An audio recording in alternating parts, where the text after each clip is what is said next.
James Lynch here for Sportskeeda with Brendan Fitzgerald, Mr. UFC commentator, YouTube extraordinaire. He does it all. Brendan, what brings you to the Hall of Fame here tonight? They asked me if I wanted to walk the red carpet. Never walked a red carpet before. I'm used to being on that side of things, covering sports for so many years, so I said, let's do it. Yeah, how does it feel? Is this has got to be a career highlight right here? Yeah, like, it's strange, you know. It's like you got to battle the humility of the self-deprecating nature of who I am. Like, who wants to talk to me? With, like, you know, I've been around for 5 years now in the MMA world. I've been a voice on these UFC broadcasts, so it's a lot of fun.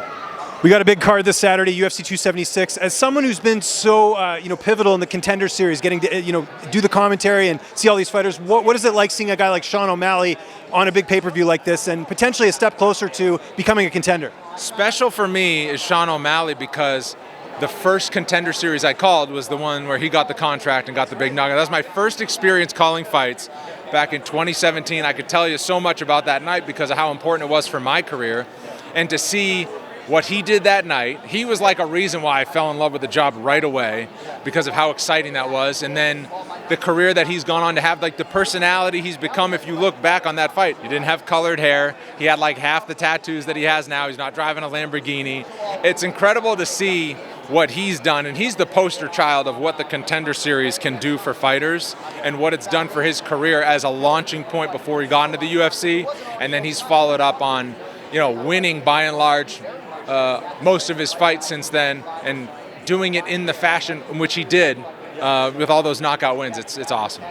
Do you think a win here will propel him into some of those bigger names? Munoz is a good name. He's a ranked opponent, but maybe those Dominic Cruzes, those Frankie Edgars, those Piotr Jans. Do you think this is the fight, especially if he gets a finish, that we could see him have next?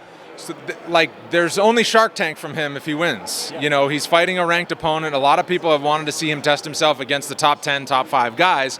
And if he wins, he's going to be in the top 10. And the bantamweight division is so deep that, of course, he's going to get some of those big names next. That's all you have. And he's also a guy that they put on the pay-per-views. They put him as the main card opener because he's a great way to start a show. They put him under the bright lights in Las Vegas. So it's just the sky's the limit for him. If he passes this test this weekend, then he's just going to continue to get these bigger and better fights as he climbs.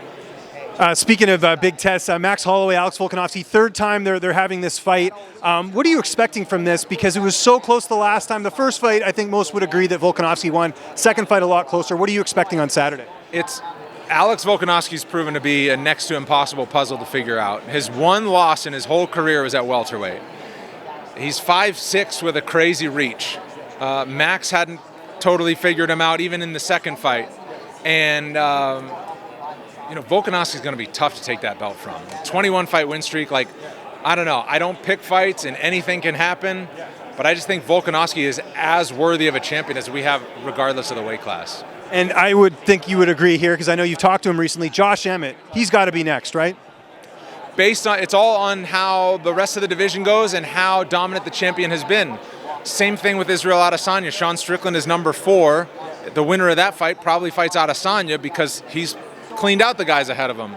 Volkanovski, same thing. If he takes down, if he takes down Holloway for a third time this weekend, really Yair Rodriguez is kind of the monkey wrench for Josh Emmett. Those two are the ones in the running at featherweight.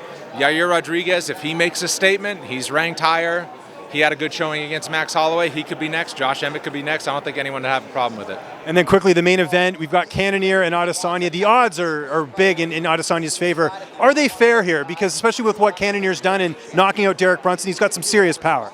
I'm as square as it gets when it comes to betting odds. That's why I don't bet regardless of sport, because I know where it's all going eventually. I just got done taping the On the Line with Yanni and Nick, and they think the line's not high enough on Adesanya. They think at minus 430-ish, it's going to climb to 5. Now, whether you want to take that big chalk number on a guy like Israel Adesanya, but he has so many tools on the feet, it's going to take a different style to try to beat him. And Jared Cannonier does have the power. The question is, can you land it on a guy as good as Adesanya in the striking range? Quickly before we go, Khabib Nurmagomedov going in the Hall of Fame. Your favorite memory of his that comes to mind when I say that?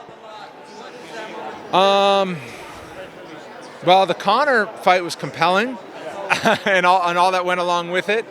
He was so principled. The fact that he showed up to the press conference on time, he left before Conor even showed up. That was here in Las Vegas. I was part of a lot of those kind of things behind the scenes, so that was something. But I think the way that he retired was something we're all going to remember. To take on a challenge like Justin Gaethje, to win it the way that he did, the unique setting of Fight Island that it was, and then to kind of dedicate it to his father and go out on top like that. It's tough to kind of pick a better memory than that. You're definitely not a tough interview. I appreciate that, Brendan. Enjoy the rest of your evening.